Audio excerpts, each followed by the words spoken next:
Hi there, welcome.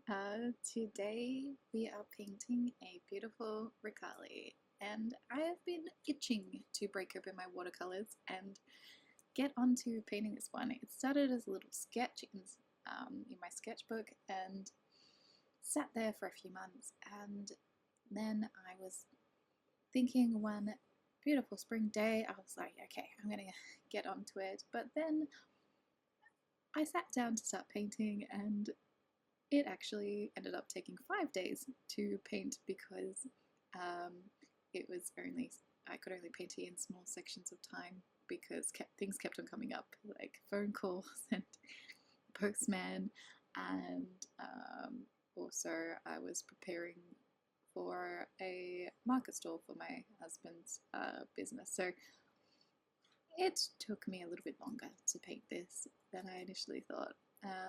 But I am really happy with how it turned out. I think it's super adorable and it suits my new style and subject matter that I have been um, creating in the last, I think it's been about 8 months.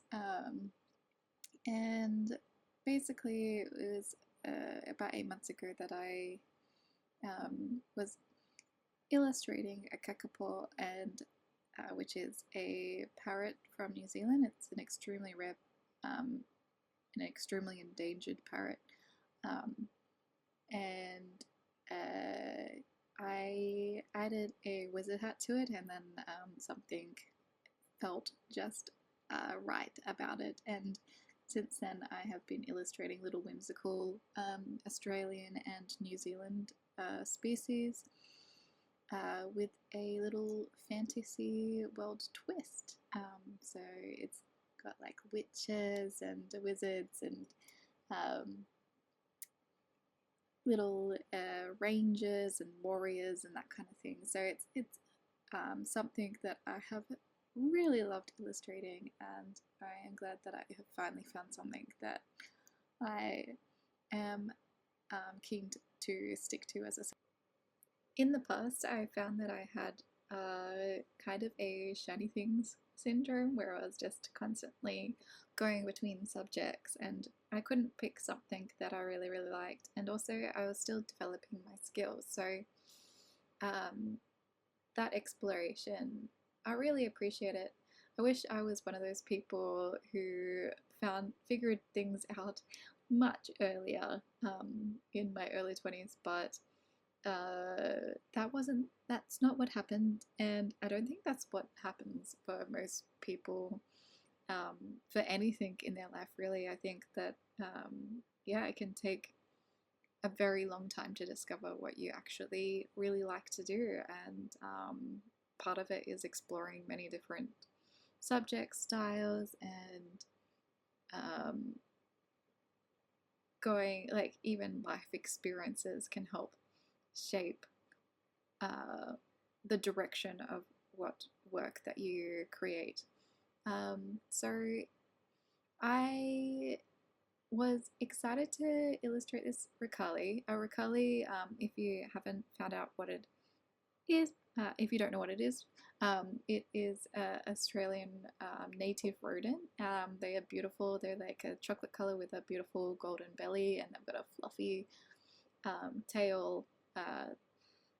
Their tail's similar to a ringtail possum in the way that it's half black and half that creamy white.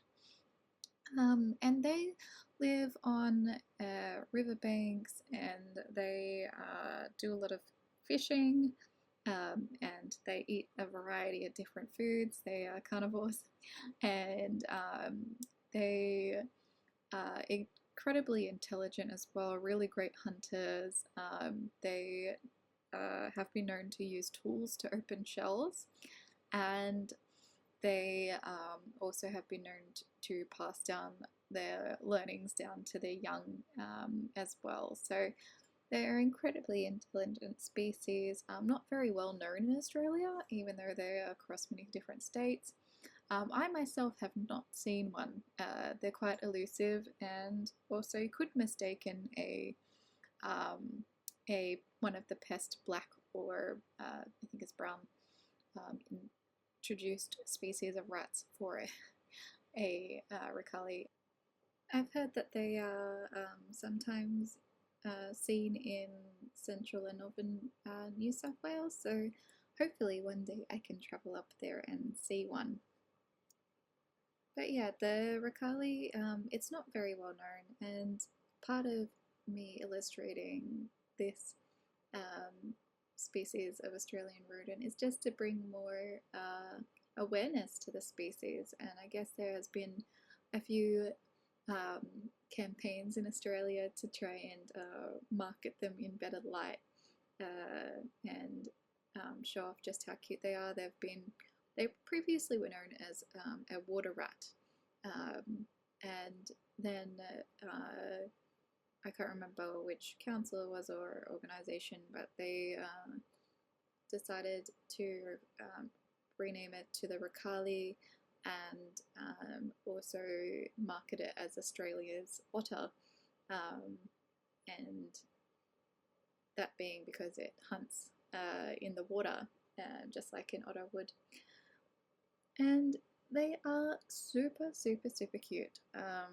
I have seen people take a few pictures of them and swimming, and also when they hunt, they tend to use a platform such as a rock or even sometimes a wharf to eat their food, and they'll return to that platform as their regular base for feasting on their prey.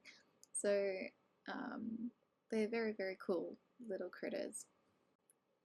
So in the future, I hope to illustrate more Australian rodents, just because there's so many of them, and a lot of them are really, really cool and not well known at all.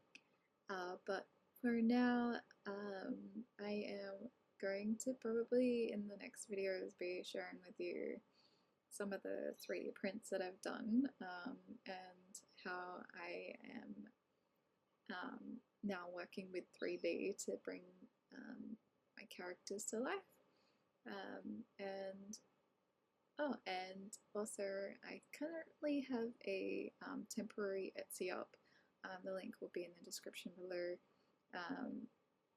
Just while I am setting up my new website on Squarespace. I previously was on Shopify, but it started to get a bit expensive with the Australian to USD